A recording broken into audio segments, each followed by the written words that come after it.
The cargo ship landed with a heavy thud on the dusty ground of Valara Prime.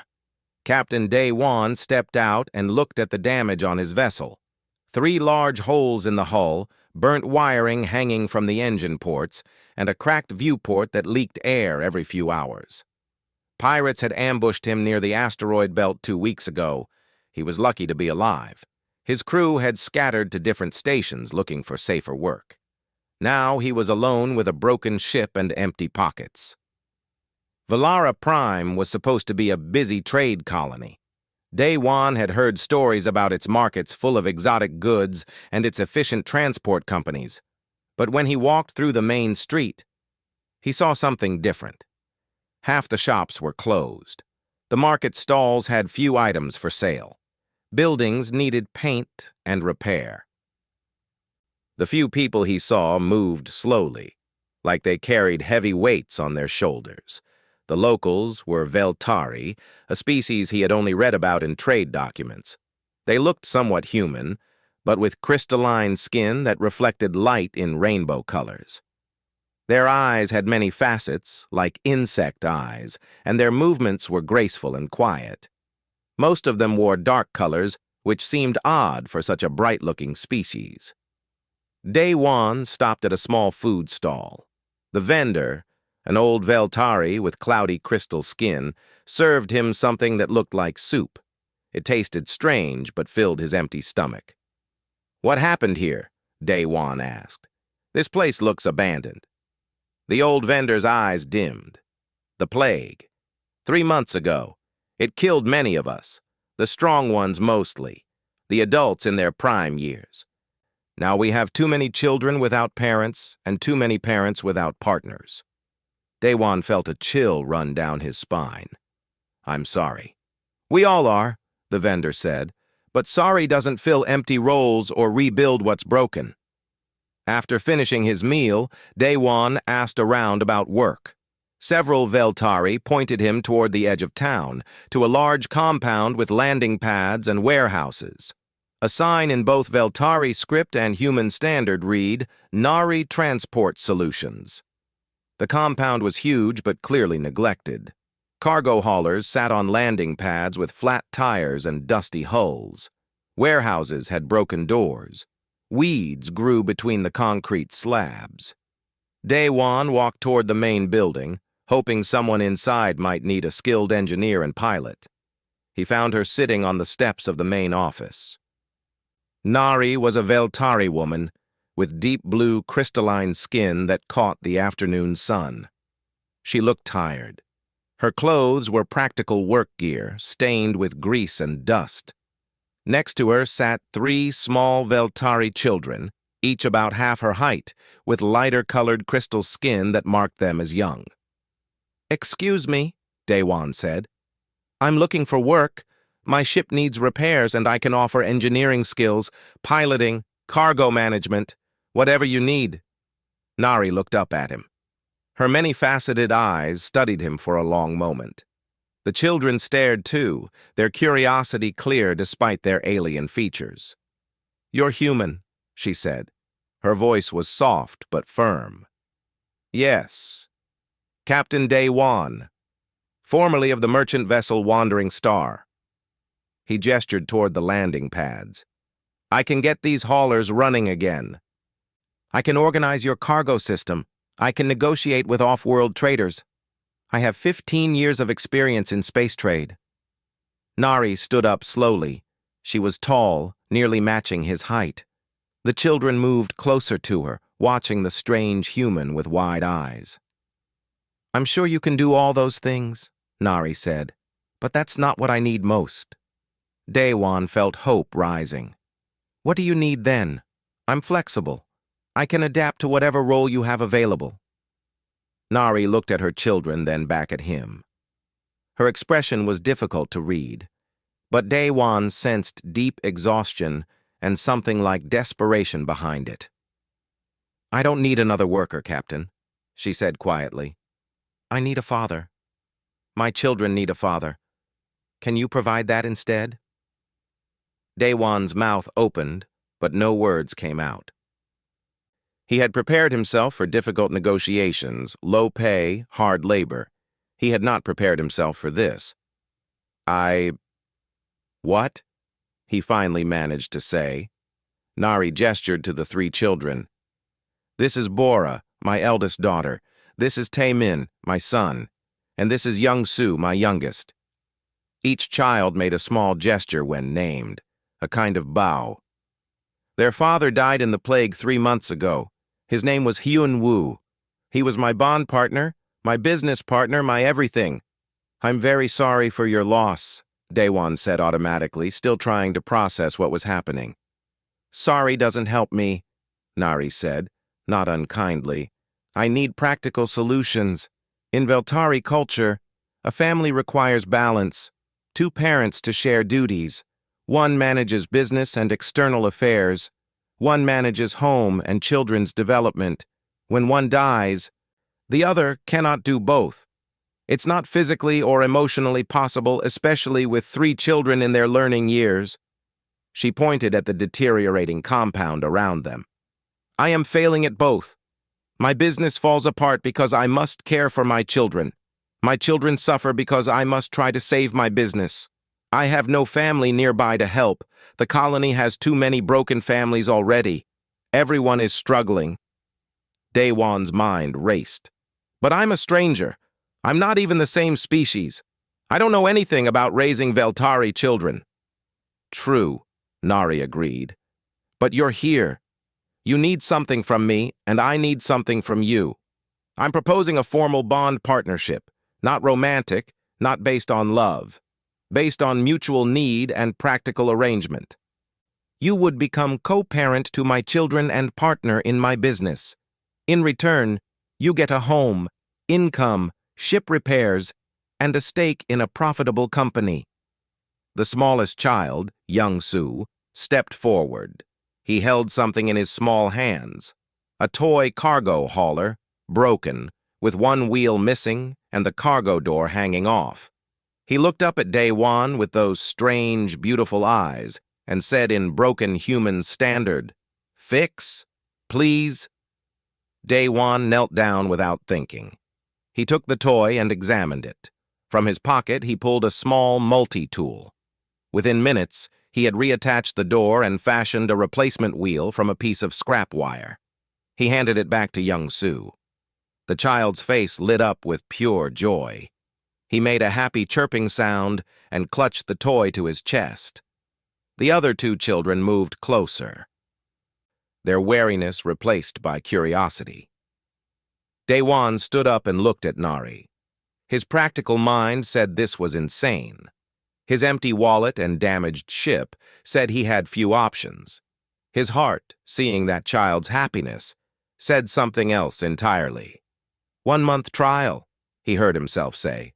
Let's see if this can work. Nari's crystalline features seemed to brighten slightly. 1 month, she agreed. Come, I'll show you your quarters. As Daewon followed her into the compound, 3 small Veltari children trailing behind him with curious eyes, he wondered what exactly he had just agreed to. He had come looking for a job. Instead, he might have just acquired a family. Daewon barely slept that first night. The room Nari gave him was strange in every way. The ceiling stretched high above, maybe 4 meters up, with silk-like material draped across the walls in flowing patterns.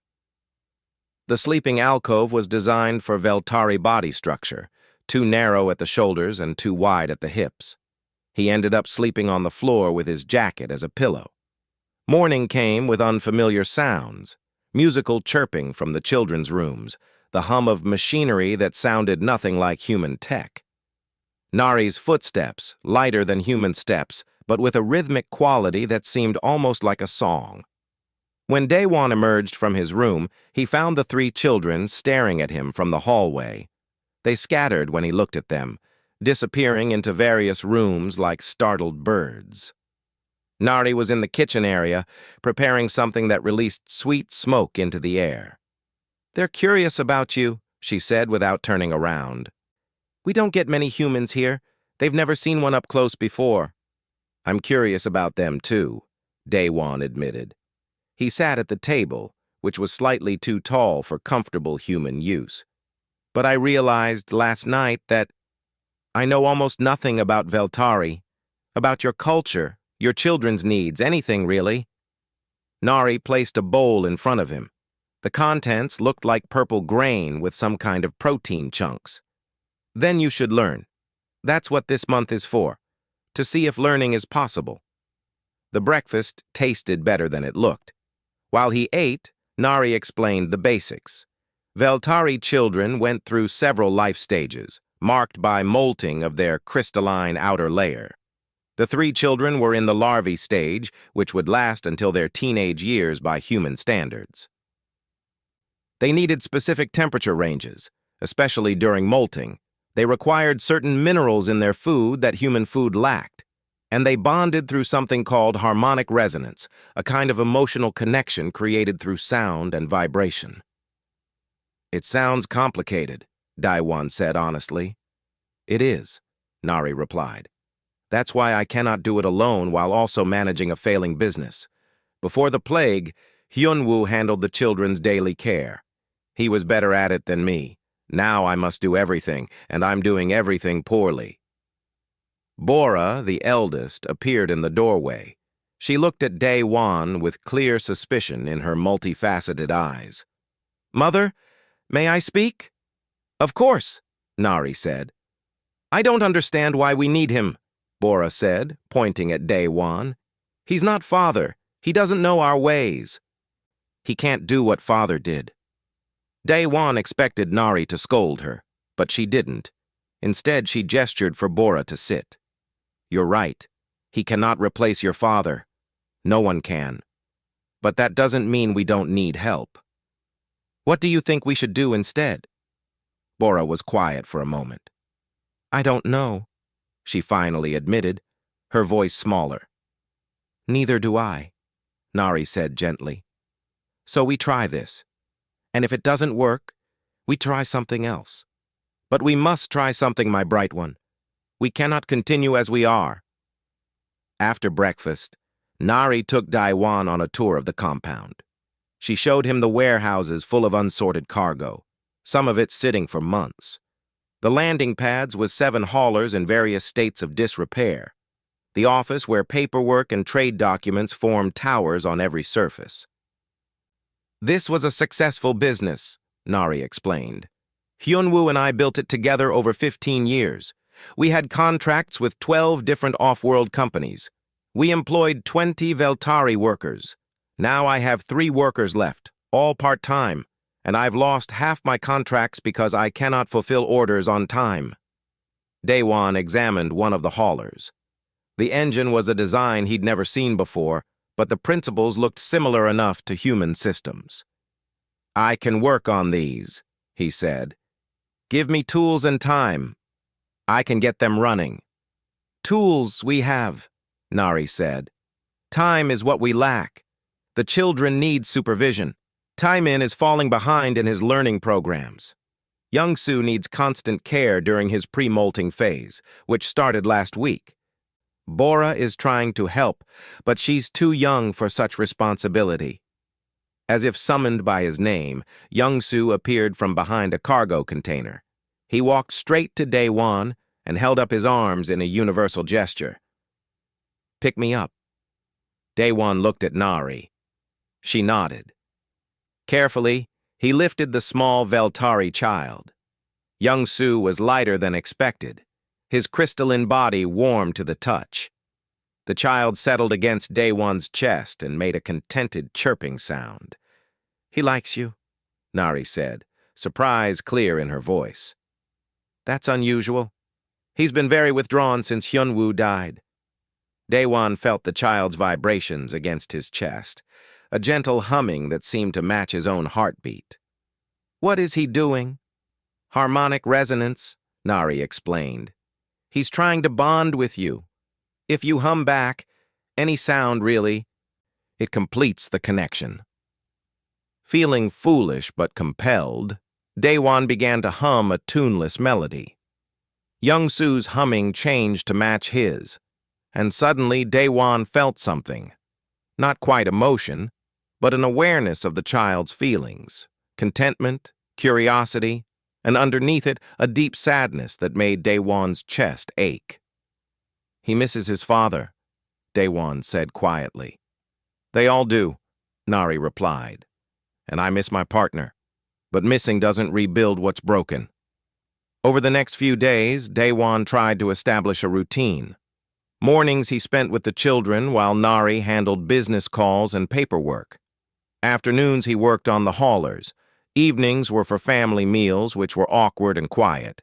He made mistakes constantly. He gave Taemin too much protein, and the child got sick. He didn't realize Bora needed to study in cooler temperatures, and she fell asleep during her lessons. He tried to play a human game with them and accidentally broke one of their cultural taboos by suggesting competition during mourning period. Each mistake felt like evidence that Nari's plan wouldn't work, that he was the wrong person for this role, that he should just repair his ship and leave before he caused more damage. But there were small victories, too. Young Soo started following him everywhere, chirping happily. Taemin showed him his collection of mechanical parts, and they spent an hour sorting them together in comfortable silence. Even Bora, despite her suspicion, asked him questions about human space travel and seemed fascinated by his answers. One evening, after another difficult day, Daewon sat on the compound's front steps. The twin suns of Valara Prime were setting, painting the sky in colors that didn't exist on Earth. Nari came out and sat beside him. "You look tired," she observed. "I am tired," Daewon admitted. "I'm not sure I'm cut out for this.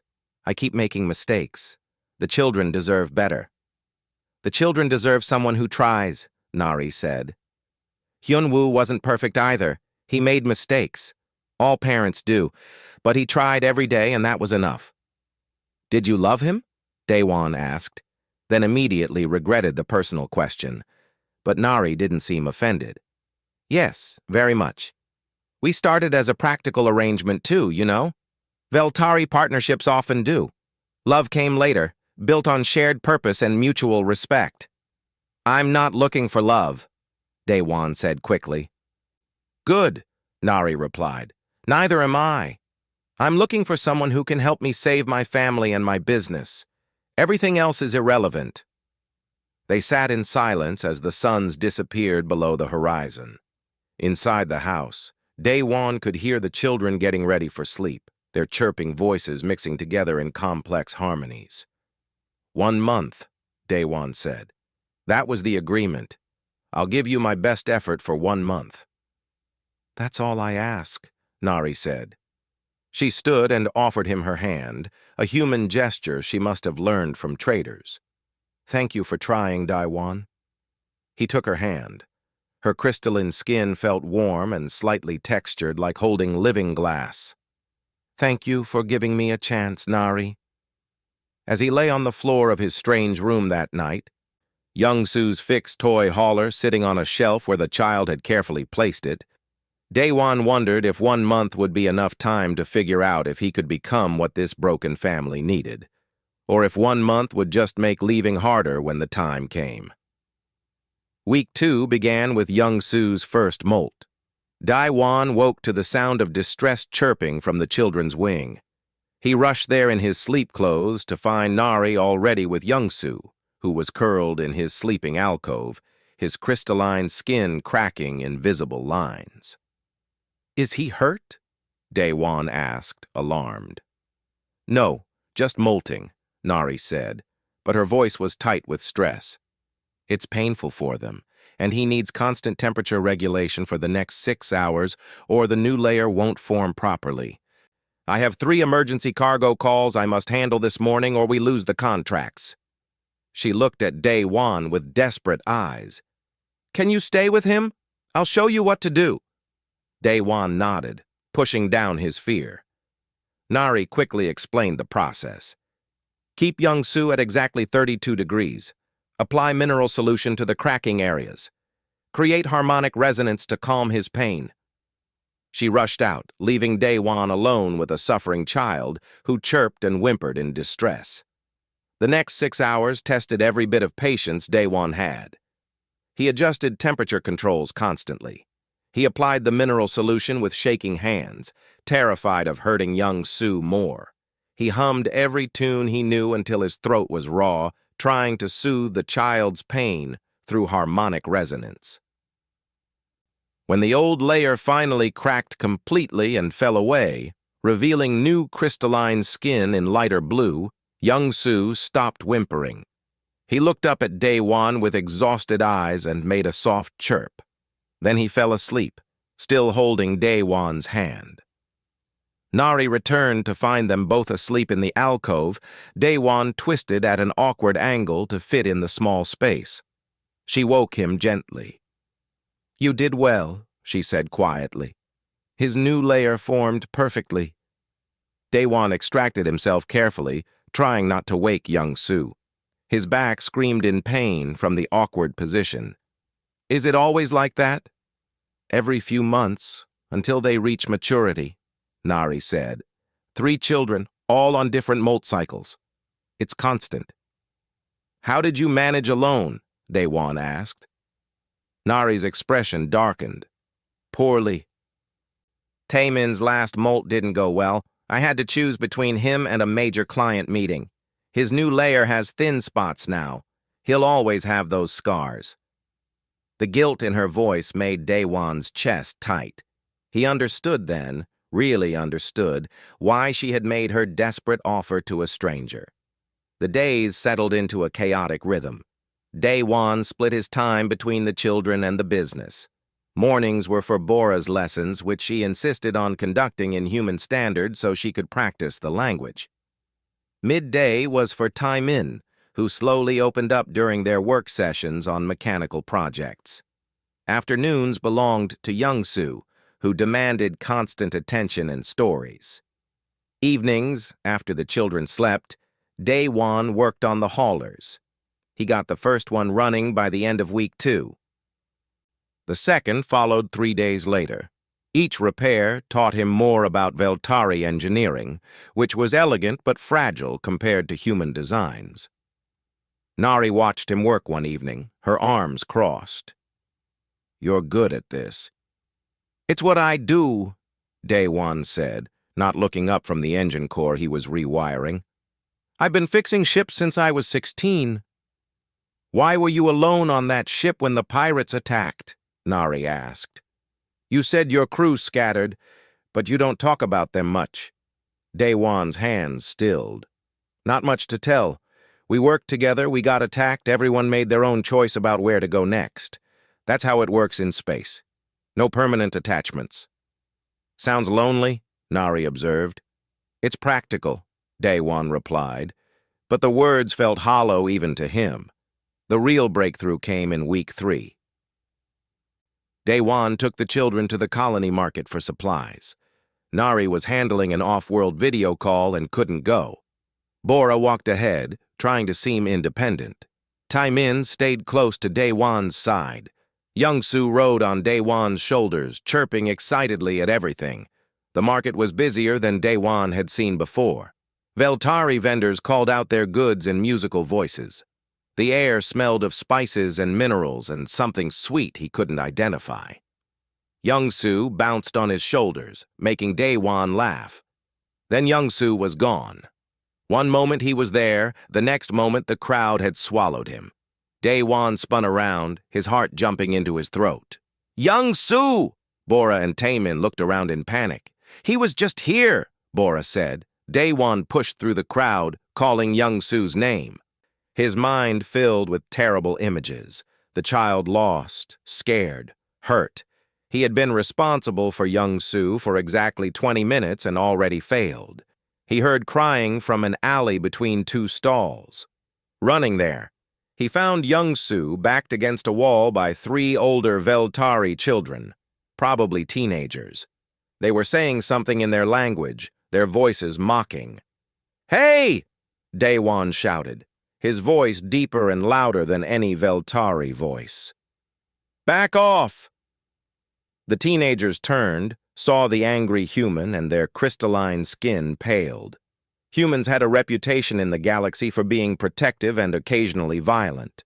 These teenagers clearly knew that reputation. They scattered immediately. Daewon dropped to his knees and scooped Young-soo into his arms. The child was sobbing, his whole body shaking. "It's okay," Daewon murmured, holding him close. "I've got you. You're safe." Bora and Taemin arrived, both breathing hard. "What happened?" Bora demanded. "They said we're broken," Young-soo whimpered in his limited standard. "Said our family is wrong, said the human is not a real father." Rage flooded through Daewon, hot and protective. He wanted to find those teenagers and make them apologize. But Young-soo needed comfort more than Daewon needed revenge. "They're wrong," Daewon said firmly, looking at all three children. "Family isn't about species or tradition. It's about who shows up, who stays, who keeps you safe. Do you understand?" Young-soo nodded against his chest. Taemin moved closer, his hand finding Daewon's arm. Even Bora stepped nearer, her suspicious expression softened by something that might have been respect. "Let's go home," Daewon said. That night, after a quiet dinner, Young-soo refused to go to his sleeping alcove. He followed Daewon to his room instead. "Sleep here?" he asked in his small voice. Daewon looked at Nari, who nodded permission. He arranged blankets on the floor and lay down. Young-soo curled against his side immediately, his warm, crystalline body tucked under Daewon's arm. "Tell story," Young-soo requested. So Daewon told him about Earth, about oceans and forests and cities that touched the sky. He told him about his first time in space, about stars and nebulas and the vast beauty of the galaxy. Young-soo's eyes grew heavy, his breathing slowed, his harmonic resonance settled into a peaceful rhythm. When the child finally slept, Daewon looked up to find Nari standing in the doorway. He expected her to take Young-soo to his proper bed, but she didn't. "He hasn't slept peacefully since Hyunwoo died," she said softly. "Not until now." "I was terrified I'd lost him in the market," Daewon admitted. "But you found him," Nari said. "You protected him. That's what fathers do." After she left, Daewon lay awake in the darkness, Young-soo's sleeping weight against his side. For the first time in his adult life, the word father didn't feel like something that applied to other people. It felt like something that might, possibly, apply to him. The 1-month trial was almost over. In a few days, he would need to decide whether to stay or repair his ship and leave. The smart choice was obvious. He was a spacer, not a family man. These weren't his children. This wasn't his life. But as Young-soo shifted in his sleep, chirping softly, Daewon realized the smart choice and the right choice might not be the same thing, and he was starting to care more about right than smart. Morning came with all three children in his room. Bora had brought her study materials. Taemin sat quietly with his mechanical parts. Young-soo refused to leave Daewon's side. They formed a strange little family unit there on the floor, human and Veltari mixing together like it was the most natural thing in the galaxy. Maybe it was. The 1-month deadline passed without discussion. Neither Daewon nor Nari mentioned it. He simply continued working on the haulers and caring for the children. She simply continued running the business and trusting him with more responsibilities. The arrangement that was supposed to be temporary began feeling permanent. By the end of the 2nd month, 4 haulers were operational. Daewon used his old contacts from his merchant days to bring in new clients. His human perspective on trade negotiations gave Nari's company an edge in dealing with other human businesses. Within weeks, contracts started flowing in again. Nari watched him close a deal with a human mining company over video call, his easy confidence and knowledge of human business customs winning them a lucrative 3-year contract. When the call ended, she looked at him with new appreciation. "You're not just an engineer," she said. "You understand trade at a high level." Daewon shrugged. I've been doing this since I was young. You learn or you starve. We make a good team, Nari said. It was a simple statement, but it carried weight. They had found a rhythm together, dividing responsibilities in ways that used both their strengths. The children were thriving too. Young Su's vocabulary improved daily, mixing Veltari and human standard in creative ways. Taemin, who had been silent for months, now talked regularly about his projects and interests. But Bora remained the challenge. She was polite to Daewon, even helpful sometimes. But there was a wall between them built of grief and loyalty. She often mentioned her father, Hyun-woo, telling stories about things they did together, lessons he taught her. Daewon listened and never tried to compete with those memories. One evening, Bora brought out a game board covered in complex geometric patterns and playing pieces made of colored crystal. "Do you know Victory Harmonics?" she asked Daewon. "Never heard of it," he admitted. "It's the game Father taught me," Bora said, her voice challenging. "He was very good at it. He said I would be too someday." Daewon understood what this was. A test. A way for her to prove her father's superiority and Daewon's inadequacy. "Teach me how to play?" They sat at the table while Bora explained the rules. The game was incredibly complex, involving strategy, pattern recognition, and an understanding of Veltari musical theory that Daewon completely lacked. He lost the first game in 10 minutes. The second game lasted slightly longer. By the fifth game, Bora was smiling, her victory complete. "You're terrible at this," she said, but without meanness. "Absolutely awful," Daewon agreed cheerfully. "Your father must have been brilliant if he was good at this." Bora's smile faded into something more serious. "He was brilliant at many things." "Tell me about him," Daewon said. "What else was he good at?"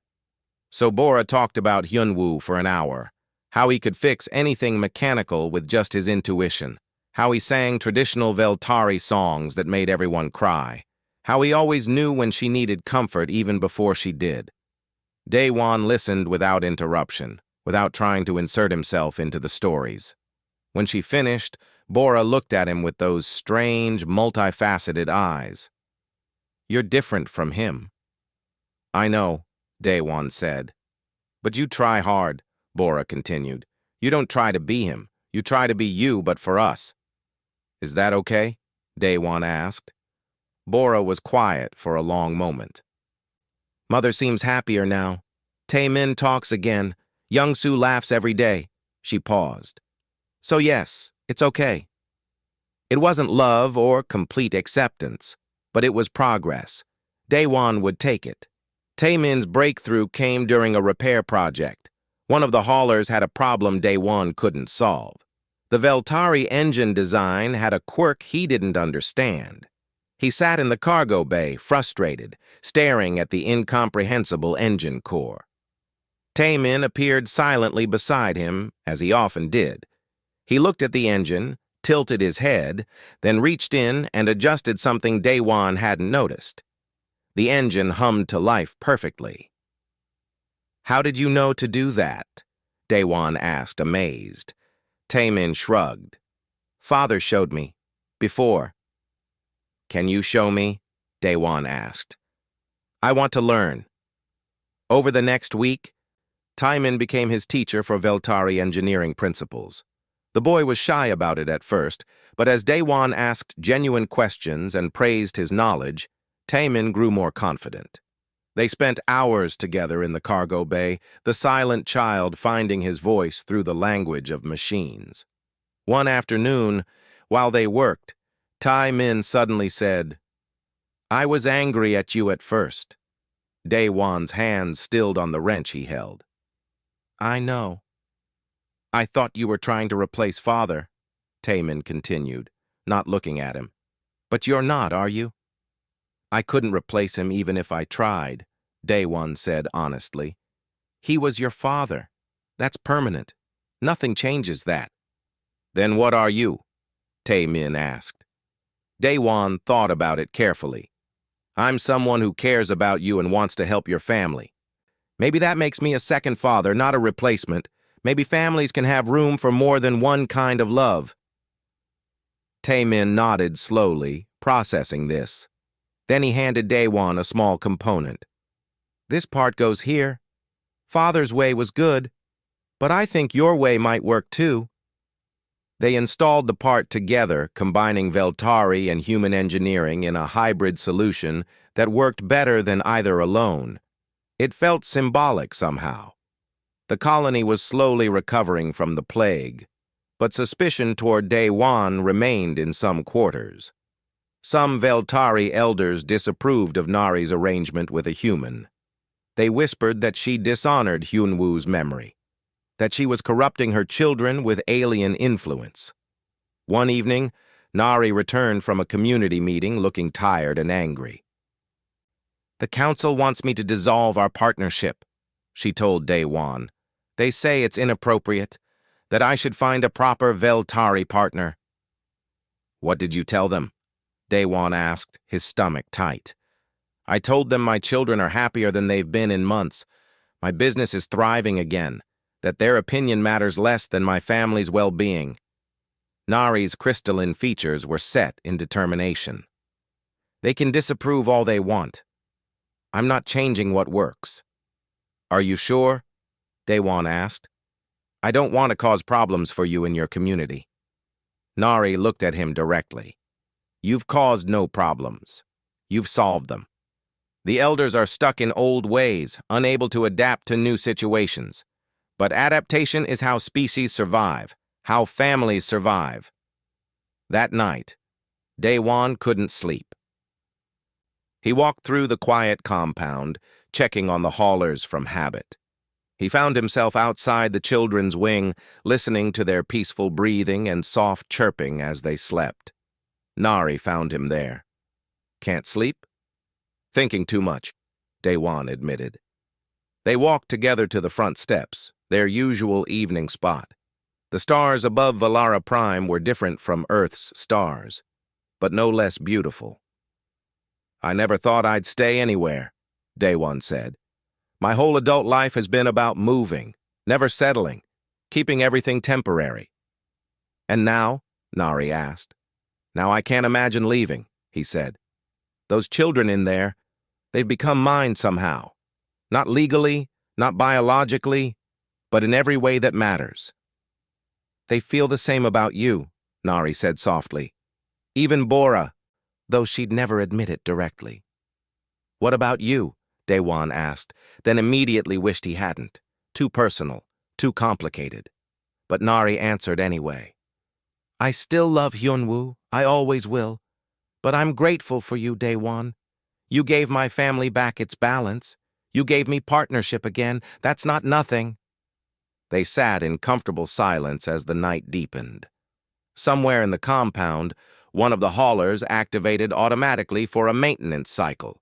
The sound was familiar now, as familiar as the children's chirping or Nari's footsteps or the smell of Veltari cooking. "I want to make this permanent," Daewon said.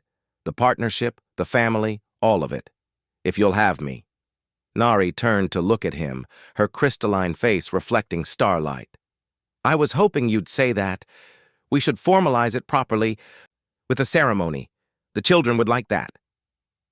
"A ceremony?" Daewon felt suddenly nervous. "Nothing romantic," Nari assured him, with what might have been a smile. "Just a formal bond partnership recognition. It will help with the legal aspects of the business too, and it will show the colony that this is permanent." "Okay," Daewon agreed. "Let's do it." As they went back inside, Daewon felt something settle in his chest. A sense of rightness, of being exactly where he belonged.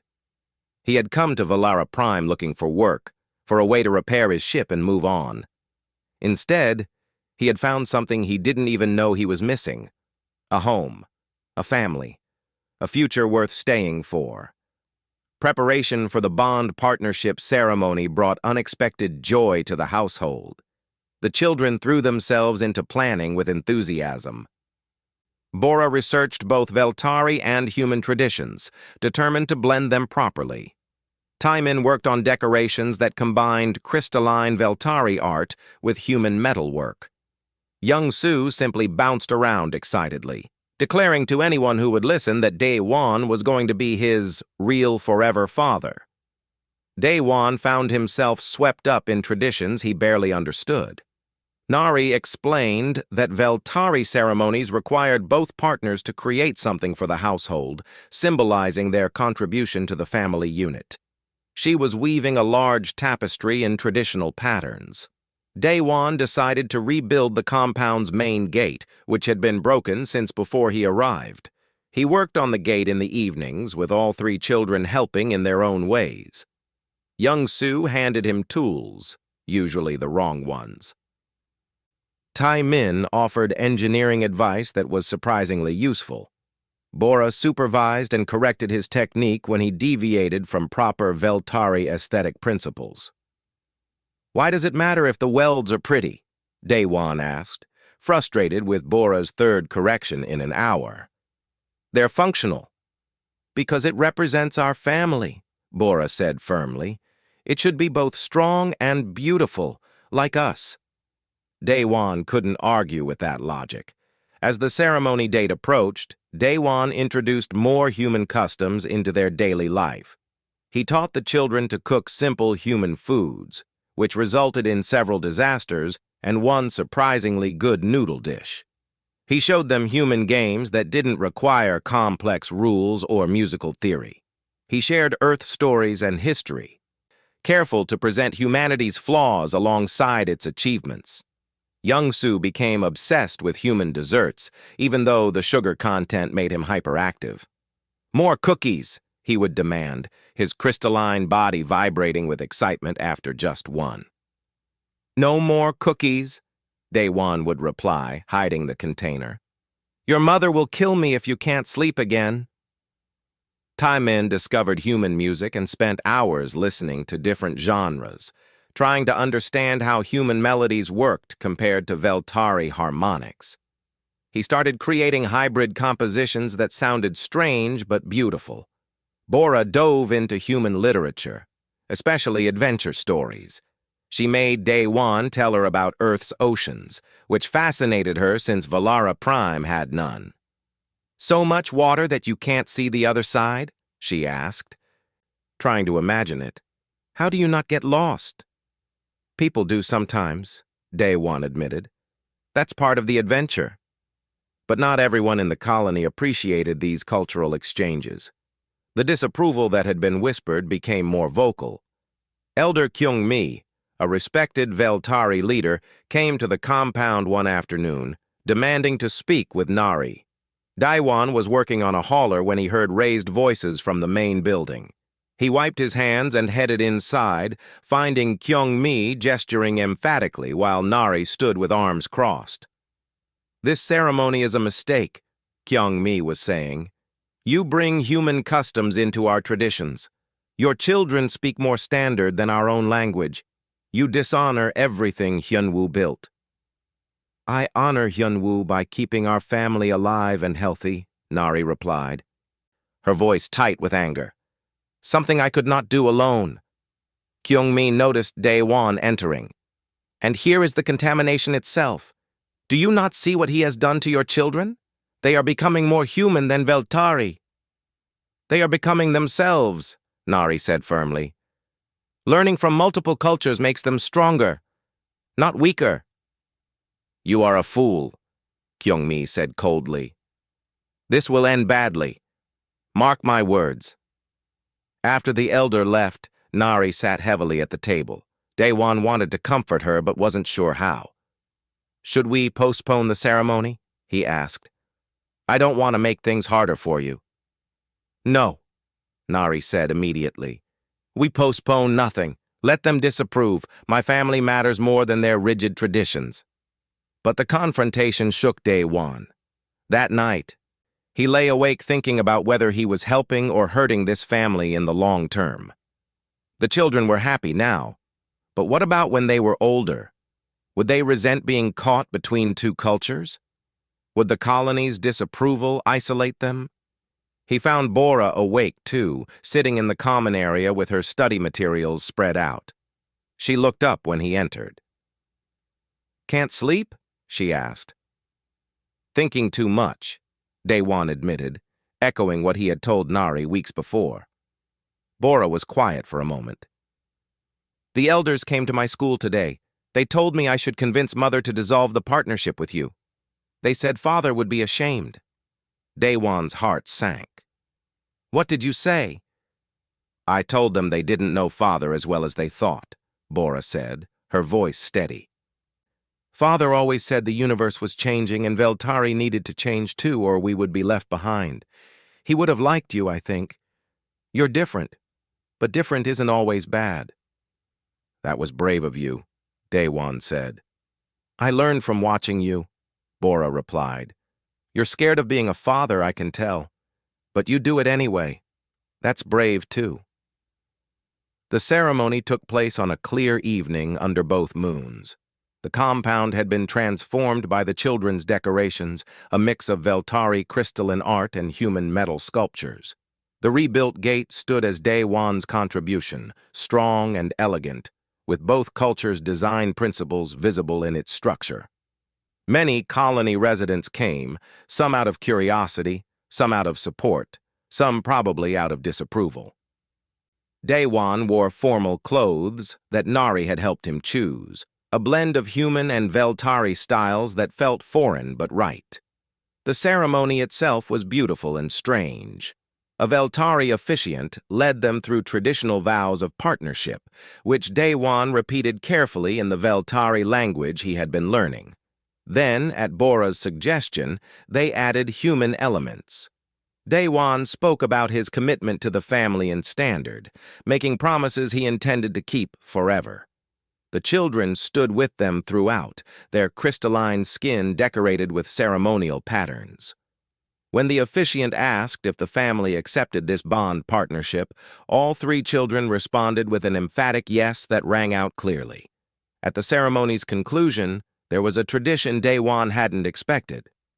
Each family member shared one hope for the future. Nari hoped for prosperity and health. Bora hoped they would always remember Father while building new memories. Tai-Min hoped they would continue learning from each other. Young-Soo hoped for more cookies, which made everyone laugh. When it was Daewon's turn, he looked at the four Veltari who had become his entire world. "I hope I can be worthy of the trust you've given me. Every day, I hope that." The celebration afterward mixed Veltari and human customs. There was music that blended both styles, food from both cultures, dancing that confused everyone but made everyone laugh. Even some of the disapproving elders seemed to soften as they watched the children's joy. Late in the evening, as guests departed, Daewon stood at his newly rebuilt gate, watching the moons. Nari joined him, her ceremonial clothes shimmering in the moonlight. "No regrets?" she asked. "None," Daewon said honestly. "This is the most right thing I've ever done." "We'll face more disapproval," Nari warned. "Some in the colony will never accept this." "Let them disapprove," Daewon said. "We know what we have here. That's enough." Young-Soo appeared between them, taking both their hands. "Family," he said simply, looking up at them with complete trust in his eyes. "Yes," Nari agreed. "Family." "Family," Daewon echoed, the word feeling natural now. They stood together under the alien moons, a human man, a Veltari woman, and three children who belonged to them both. Different species, different cultures, different backgrounds, but one family, bound not by biology, but by choice and commitment and love that grew slowly from practical need into something deeper. Inside the compound, Bora and Tai-Min were teaching guests a hybrid dance they had invented. The music mixed Veltari harmonics with human rhythm in ways that shouldn't work, but somehow did. Laughter echoed across the compound. Daewon thought about the broken ship that had brought him here, still sitting in the landing bay, fully repaired now, but unused. He could leave any time. The galaxy was vast, full of opportunities and adventures. But why would he leave when everything he needed was right here? Adventure wasn't just about exploring space. Sometimes the greatest adventure was building something permanent in an impermanent universe. Sometimes the bravest thing was staying rather than running. "Come on," Nari said, pulling him toward the celebration. "The children want you to try their new dance." "I'm terrible at dancing," Daewon protested. "Then you'll fit right in," Nari replied with something that was definitely a smile. "None of us know what we're doing either. We're making it up as we go." That seemed to sum up their entire family. Different species trying to build something new, making mistakes, learning, adapting, succeeding not despite their differences, but because of them. Humanity's greatest strength had always been adaptability, the ability to find common ground with anyone, anywhere. And Daewon had found his common ground here, on this colony world, with this unusual family. It was messy and complicated and absolutely perfect. 3 months after the ceremony, life had settled into comfortable routine. The transport company was thriving with 8 haulers operational and contracts flooding in. The children excelled in their studies, their hybrid education preparing them for a changing galaxy. Daewon had even started teaching basic engineering at the colony school, his classes popular with young Veltari curious about human technology. Then the message came. Daewon was working on hauler maintenance when his old communicator, the one he hadn't touched in months, chirped to life. He almost ignored it, but something made him check. The message was simple: a set of coordinates in the outer system, a time stamp for 3 days from now, and a signature that made his blood run cold. Sang-hoon, his former captain, the man who had led the pirate group that attacked his ship and drove him to Valara Prime in the first place. The man Daewon had once considered a friend before discovering what he had become. Daewon deleted the message but couldn't delete the dread in his stomach. Sang-hoon didn't send messages for social calls. If he was contacting Daewon, something bad was coming. 2 days later, long-range sensors picked up a fleet approaching Valara Prime. 5 ships, all armed, all broadcasting pirate signals. The Colony Council called an emergency meeting. Daewon attended with Nari, leaving the children with a trusted neighbor. Colony Administrator Jin Young stood before the gathered crowd, her crystalline features dim with worry. "The pirate fleet has sent demands. They want tribute. Food, medicine, refined minerals, enough to cripple our economy for years." "And if we refuse?" someone asked. "They'll take what they want by force," Jin Young said. "Our defense systems are minimal. We're a peaceful colony. We're not prepared for this." The crowd erupted in frightened chatter. Nari gripped Daewon's hand tightly. He felt sick. He had brought this here.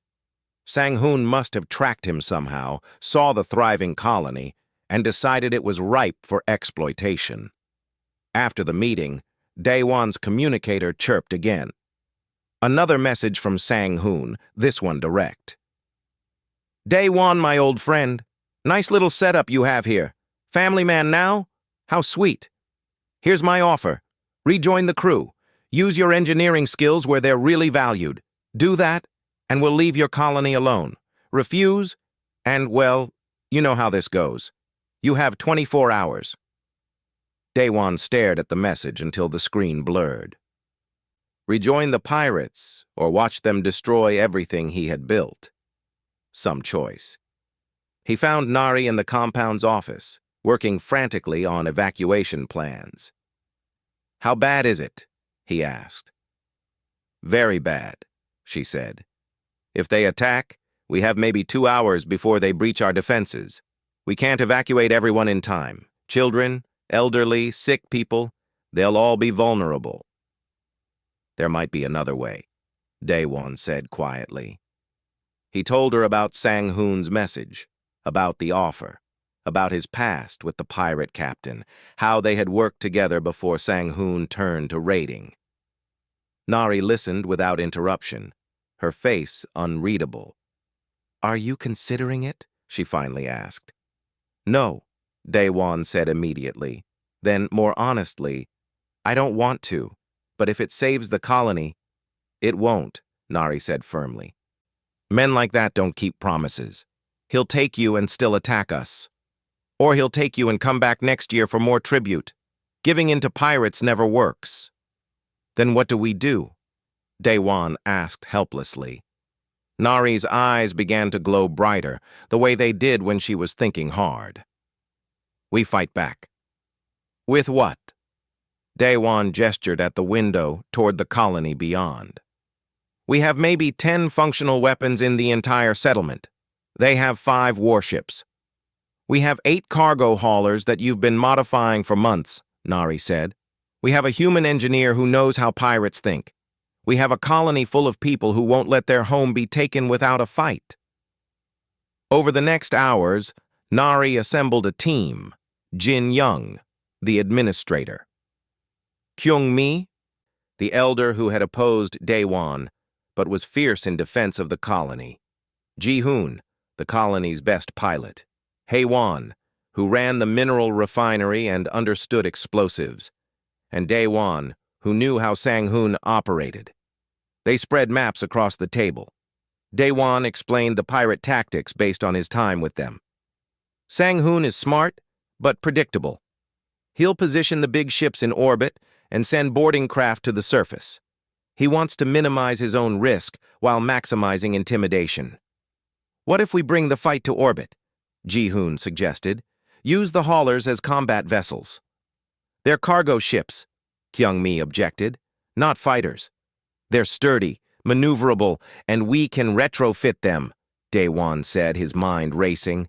"Mount improvised weapons. Use the cargo bays to deploy obstacles. It won't be pretty, but it might work." They worked through the night.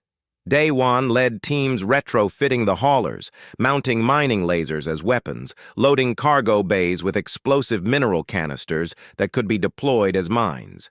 It was desperate and improvised, but it was something. Nari found him in the cargo bay at dawn, covered in grease and exhaustion. "The children are asking for you." "I can't stop now," Daewon said. "We have hours left and so much to do."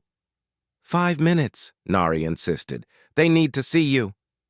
She was right. Daewon cleaned up quickly and went home. All 3 children were awake despite the early hour, huddled together in the common room. Young-soo ran to him immediately, wrapping around his leg. "Are the bad people coming?" he asked, his voice small. "Yes," Daewon said, kneeling down. He wouldn't lie to them. "But we're going to stop them." "You're going to fight?" Bora asked, trying to sound brave but fear showing through. "I have to," Daewon said. "I helped bring this danger here. Now, I need to help stop it." Taemin, usually quiet, spoke up. "What if you don't come back?" The question hit Daewon like a physical blow. He looked at these 3 children who had become his world. The thought of never seeing them again made it hard to breathe. "I will come back," he said, pulling all 3 into an embrace. "I promise. I have too much to come back to." Young-soo chirped against his chest, the harmonic resonance transmitting pure fear and trust in equal measure. Daewon hummed back, trying to send comfort and certainty he didn't entirely feel. Before he left, Bora stopped him. She held out a small crystal pendant. "Father wore this." "For luck. Maybe it will work for you, too." Daewon took it with shaking hands, closing his fingers around the warm crystal. "Thank you. I'll bring it back safely." "Bring yourself back safely," Bora corrected. "The pendant doesn't matter." The pirate fleet arrived exactly on schedule. 5 ships taking position in orbit, weapons charging, landing craft deploying. Sang-hoon's voice broadcast across all channels, confident and mocking. "People of Valara Prime, I'm a reasonable man. Give us what we want and nobody gets hurt. Resist and, well, You've seen what happens to colonies that resist. In the hauler that was now the flagship of their improvised defense force, Daiwan sat in the pilot seat with Nari beside him. 7 other haulers spread out in formation, each crewed by volunteers who knew they might not survive. "This is insane," Ji-hoon said over the comm. "We're cargo pilots fighting warships." "Insane plans are the hardest to predict," Dae-won replied. "That's our advantage. Sang-hoon expects surrender or panic, not organized resistance from cargo haulers." "All ships ready," Nari said calmly. "Dae-won, you know these pirates. You lead." Dae-won took a deep breath, thinking of 3 children waiting at home, of a family he never expected to have, of a life he refused to let anyone take away. "All ships, this is Dae-won. Deploy when I give the signal. Remember, we're not trying to win a space battle. We're trying to make them realize this colony costs more than it's worth."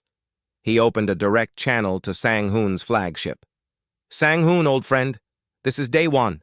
I have a counteroffer. Leave now, and we don't blow holes in your ships." Sang-hoon's laughter came back instantly. "Dae-won? I'm shocked. I thought you'd be begging to join us by now. Instead, you're playing hero with cargo haulers? This I have to see. All ships, weapons free. Show them what real warships can do." "Now!" Dae-won shouted. The 8 haulers scattered in 8 directions, moving with cargo ship agility that the larger warships couldn't match. Mining lasers fired, not at the warships' hulls, but at their sensor arrays and communication dishes. Explosive canisters deployed in spread patterns, forcing the pirate ships to maneuver carefully to avoid collision. It was chaos. Beautiful, desperate chaos. The Veltari pilots flew with precision born of years of navigating asteroid fields and debris clouds. They didn't fight like military ships because they weren't military. They fought like cargo haulers defending their home, and that made them unpredictable. Sang-hoon's confident voice turned frustrated over the comms. "What are they doing? These moves don't make sense. All ships, focus fire, bring them down." But the haulers were already gone, scattered across the orbital space, deploying more mines, targeting more systems. The pirates were winning the actual battle, their superior weapons scoring hits. But they were winning slowly and at cost. One hauler took a direct hit and spiraled away, trailing atmosphere. 2 more were damaged and retreating. But they had bought time and inflicted damage. More importantly, they had shown the pirates that this colony wouldn't surrender easily. Dae-won positioned his hauler for a final desperate gambit. "Nari, take the controls. Get to safety when I give the word." "What are you planning?" she demanded. "Something stupid," he admitted. "But it might work." He opened the direct channel again. "Sang-hoon, I'm coming to you, just me. Let's talk face to face like old times." Silence. Then, "You're bluffing." "Am I?" Dae-won asked. "You wanted me to rejoin. Here I am. Let me dock, we talk, and maybe we can end this without more deaths." Another pause. Then Sang-hoon said, "Fine, come alone. Any tricks and the colony burns." "This is suicide," Nari said. "Maybe," Dae-won agreed. "Or maybe I still know how to get inside Sang-hoon's head." As his hauler approached the flagship, Dae-won felt strangely calm. He was terrified, yes, but also certain. Whatever happened next, he had found something worth fighting for, something worth risking everything for, a family waiting for him at home, a life that was his. And nobody, not pirates or disapproving elders or anyone else, was going to take that away without one hell of a fight. The docking bay of Sang-hoon's flagship looked exactly as Dae-won remembered. Cold metal walls, weapon racks, the smell of recycled air and burnt fuel. 4 armed pirates waited as his hauler settled onto the deck, their weapons trained on him. He stepped out slowly, hands visible and empty. Sang-hoon stood at the bay entrance, older and harder than Dae-won remembered. His face carried new scars, and his eyes held the cold calculation of a man who had killed many people and planned to kill more. "Dae-won," Sang-hoon said with false warmth. "It's been too long. You look different. Softer. Domestic life agrees with you." "Cut the act," Daewon said.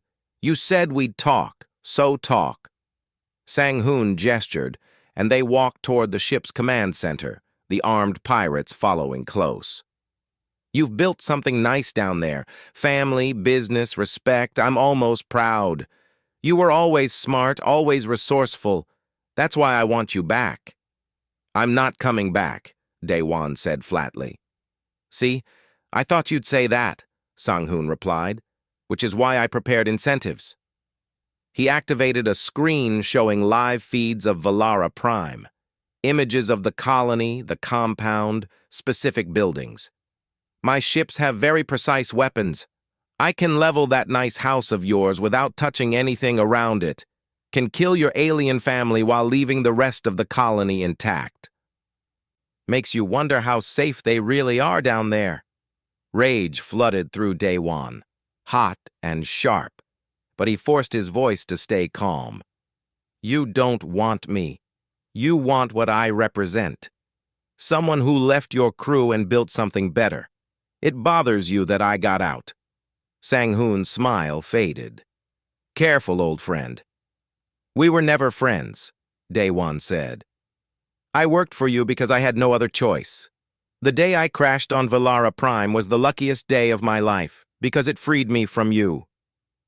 The slap came fast, Sang-hoon's fist connecting with Daewon's jaw. He fell, tasted blood, looked up at the man who had once been his captain. "You think you're better than me?" Sang-hoon snarled. "Playing house with aliens, teaching school, being a father? You're weak. That colony made you weak." Daewon stood slowly, wiping blood from his mouth. "That colony gave me something to protect. That doesn't make me weak. It makes me dangerous." Before Sang-hoon could respond, alarms blared throughout the ship. The command center erupted in chaos. Officers shouted reports. Screens showed the orbital space around them filling with new contacts. "What is that?" Sang-hoon demanded. Daewon looked at the screens and felt hope surge. Ships, dozens of them. Not military vessels, but cargo haulers, personal craft, transport ships, every functional vessel from the colony and apparently from neighboring settlements too, all converging on the pirate fleet. Nari's voice came over the comms, broadcasting to all ships. "This is Nari of Valara Prime. You came to take from us. You threatened our families. You made a mistake. Veltari remember. Veltari protect their own. And this human is our own." The improvised fleet opened fire, not coordinated military strikes, but a chaotic assault from every direction. Mining lasers, improvised explosives, even ramming maneuvers from ships that were already damaged. It was desperate and wild and absolutely beautiful. "They're everywhere," one of Sang-hoon's officers shouted. "We can't target them all." "Then target the planet," Sang-hoon screamed. "Fire everything at the colony. Make them stop or watch their home burn." But Daewon had been counting on that response. "Nari, now!" he shouted into his communicator. On the planet's surface, carefully positioned mining charges detonated simultaneously at the mineral refinery. Not enough to harm the colony, but enough to create a massive electromagnetic pulse that scrambled targeting systems across the entire orbital zone. The pirate ship's weapons locked up, their precise targeting gone. Sang-hoon turned to Daewon with murder in his eyes. "You planned this, all of it. The surrender, the talk, the distraction." "I learned from the best," Daewon said. "You taught me to always have a backup plan, to use every advantage, to fight dirty when necessary." He had also been counting the pirates in the command center. 6 total, including Sang-hoon, all focused on the battle outside, none watching him closely.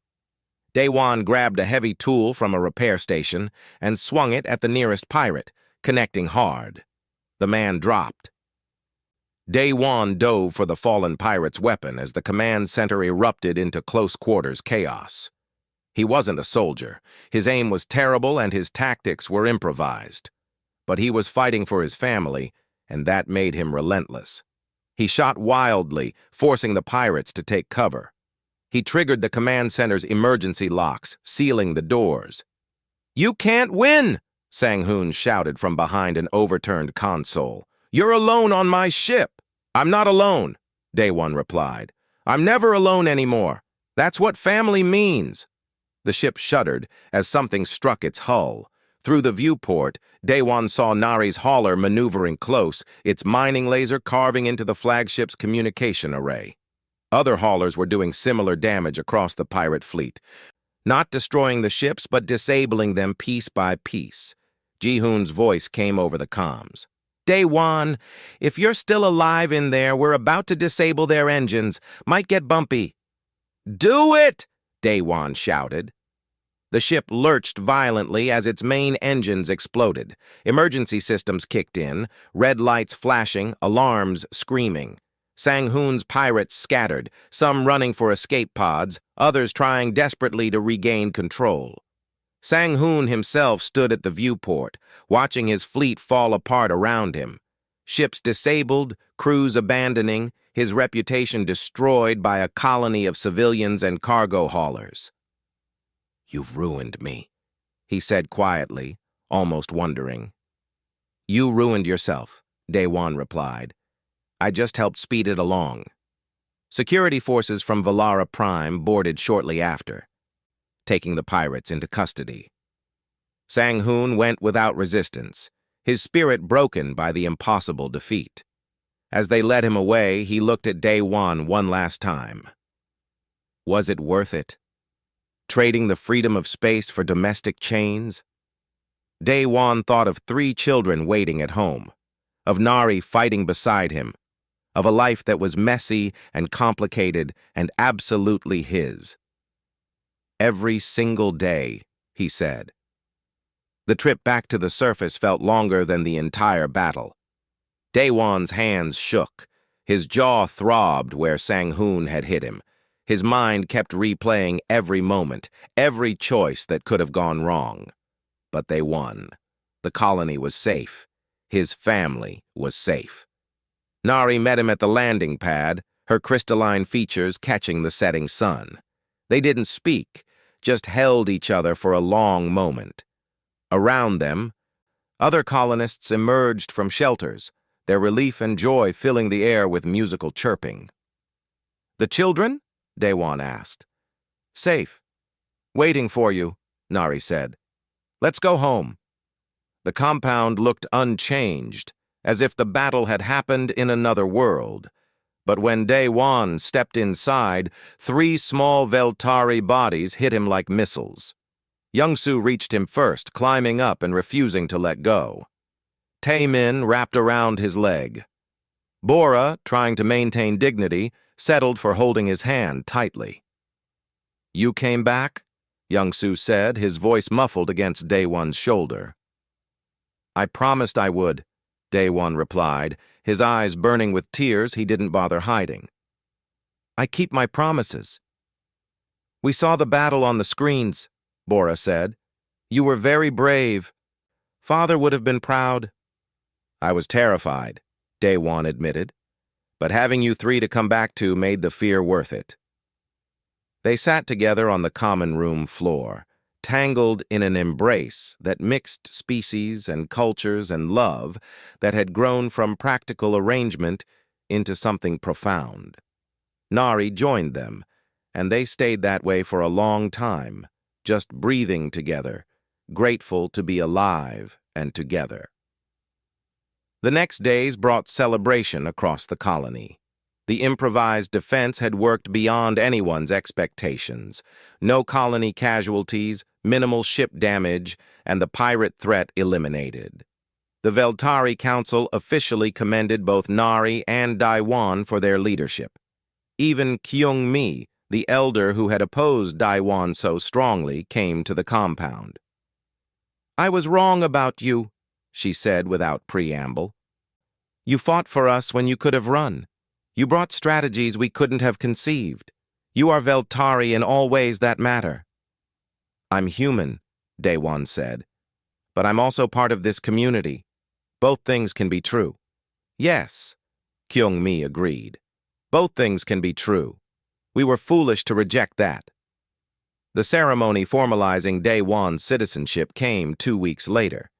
It was smaller than the bond partnership ceremony, but no less meaningful. He stood before the council and swore oaths in both Veltari and Standard, pledging to serve and protect the colony. When it ended, Young-soo tugged his sleeve. Now you're really ours? Forever? Forever, Daewon confirmed. Good, Young-soo said simply. Months passed. The transport company grew so successful they had to hire more workers. Daewon's engineering classes at the school expanded to full curriculum. The children thrived, their unique dual-culture upbringing making them bridges between species. One evening, Daewon stood at the rebuilt gate, watching the twin suns set as he often did. Nari joined him, as she often did. This ritual had become theirs, a quiet moment in their busy lives. A merchant ship came today, Nari said. Captain said they're heading toward the core worlds, human space. Said you could work passage if you wanted to see Earth again. Did you tell them I'm not interested? Daewon asked. I told them to ask you directly, Nari said. I'm not your keeper. If you want to go, I don't, Daewon interrupted. Earth is where I came from. This is where I belong. Nari was quiet for a moment. I loved Hyunwoo deeply. I still do. But I've come to love you too, in a different way. Does that make sense? Daewon turned to look at her, this Veltari woman who had taken a desperate chance on a broken human stranger. It makes perfect sense. I love you too. You and the children. This life we've built. All of it. They stood together as the suns painted the sky in impossible colors. Inside the compound, they could hear the children arguing cheerfully about something, their voices mixing Veltari harmonics and human words in the hybrid language that was becoming common in younger colony residents. We did something impossible, Nari observed. Built a family across species barriers, defended our home with cargo ships, changed the colony's entire culture. Humans are good at impossible things, Daewon said. It's kind of our specialty. Yes, Nari agreed. That's why I chose you. Young-soo appeared in the doorway. Dinner ready? Come now. Tae-min made human food again and it smells weird. It smells good, Tae-min shouted from inside. You just don't understand human taste. Children, Nari sighed, but she was smiling. Our children, Daewon corrected. They went inside together into the warmth and chaos of family life. Bora was setting the table while lecturing Tae-min about proper human cooking techniques she had learned from research. Young-soo bounced around, trying to steal food before it was served. It was loud and messy and absolutely perfect. Daewon had come to Valara Prime looking for work, for repairs, for a way to continue his drifting life. Instead, he found a widow who needed a father for her children. She made him an offer that shocked him, challenged him, and ultimately transformed him. He was still that human engineer, still that spacer with years of experience. But now he was also a father, a partner, a citizen, a defender. He was human, and Veltari both, belonging to two worlds in ways that made him stronger. As they ate dinner together, the children telling stories and Nari listening with patient amusement, Daewon thought about how he would tell this story to others. How he would explain that sometimes the most human thing wasn't exploring the stars or conquering new worlds. Sometimes it was staying in one place, building a family, choosing commitment over freedom. Father, you're not listening, Bora complained. I asked what you think about my proposal. Sorry, Daewon said. What proposal? We should start teaching both languages at school from early age, Bora said. Make the whole colony bilingual. It would help with trade and cultural understanding. That's a brilliant idea, Daewon said, meaning it. I know, Bora replied, completely serious. I'm very smart. Nari caught Daewon's eye across the table, and they shared a smile. This was their life now. Children with big ideas, hybrid cultures, impossible challenges met with creative solutions. Later, after the children slept and the house fell quiet, Daewon walked through the compound one more time.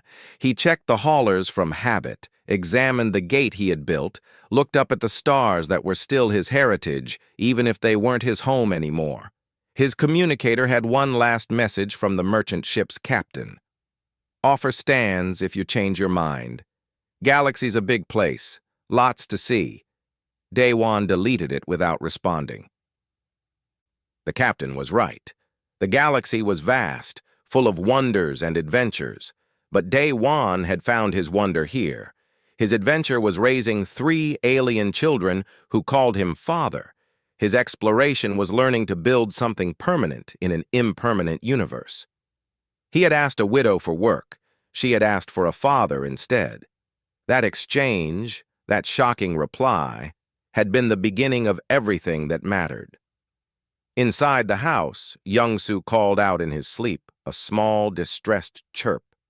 Daewon went to him immediately, humming the harmonic resonance that soothed him. The child settled, reaching out to hold Daewon's hand even while sleeping. This was his purpose now. This was his home. And he wouldn't trade it for all the stars in the galaxy.